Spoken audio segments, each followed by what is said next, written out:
Hello, my name is David Everest. I took my glasses off just because I felt like it. Anyways, my name is David Everest, and I was supposed to have an appointment today at 11 o'clock with Robert Shoemaker.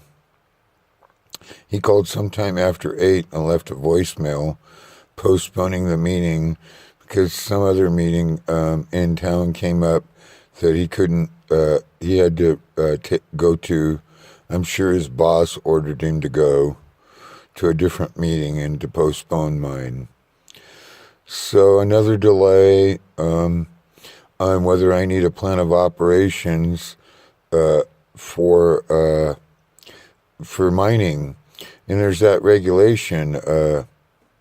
Right now, off the top of my head, it's US 43 3809. It could be U.S. Code 42, but whatever. It's 3809, 1,000 tons or less, no need for a plan of operations, BLM rule that we're supposed to go by. And then after talking with Diane Perry, she agreed with me. They didn't have a form with a valid OMB number. She's a geologist for the forest for the BLM. Robert Shoemaker is a mineralogist for the Forest Service.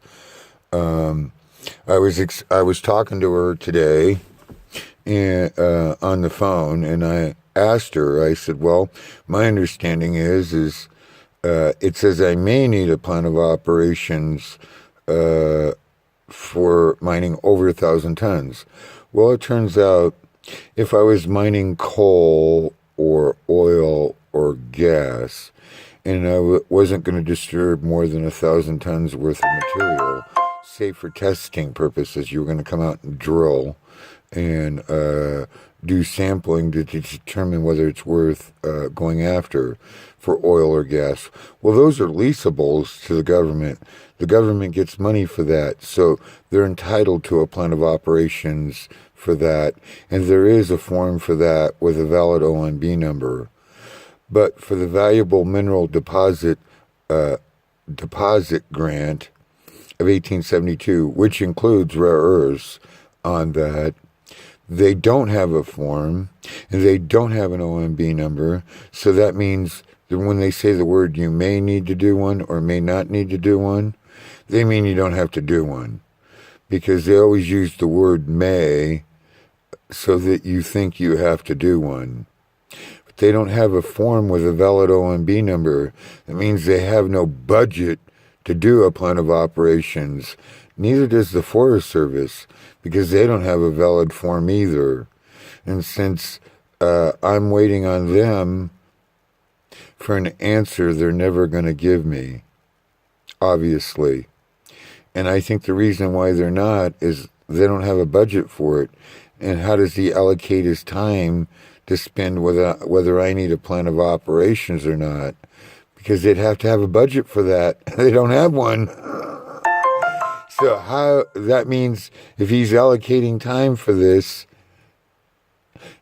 whoever's allocating the time is committing fraud, because they're spending money from Congress they don't have the authority to spend by having me fill out a form. By the way, since they don't have a valid form with an OMB number on it, Office of Budget and Management, that means they have to pay me to fill one out. And I've got thousands of hours of time in trying to coordinate whether I need a plan or not. I've been told from the BLM from the beginning I didn't need a plan. I got convicted and put in jail for 30 days for not having a plan that I do not need. I am trying to work with the Forest Service, and Robert Shoemaker is, I think, in agreement that I don't need a plan.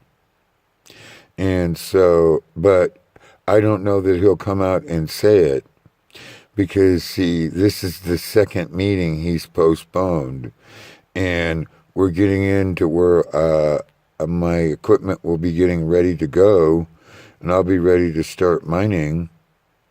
But if I do I get arrested again for mining when I'm trying to do a plan of operations?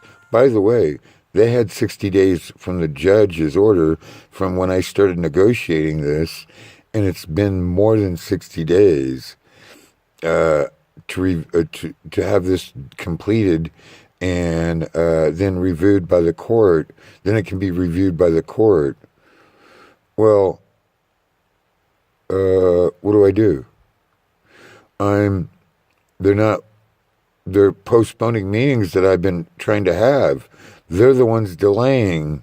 Why are they delaying?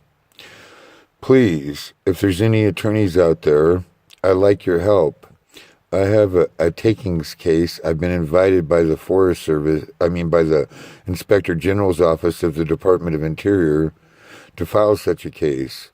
What I need a file for is lack of a trustee to the grant, a primary trustee, because when they created the BLM to manage all the mineral estates and the grazing lands as a merger, that was a general trustee of the agency.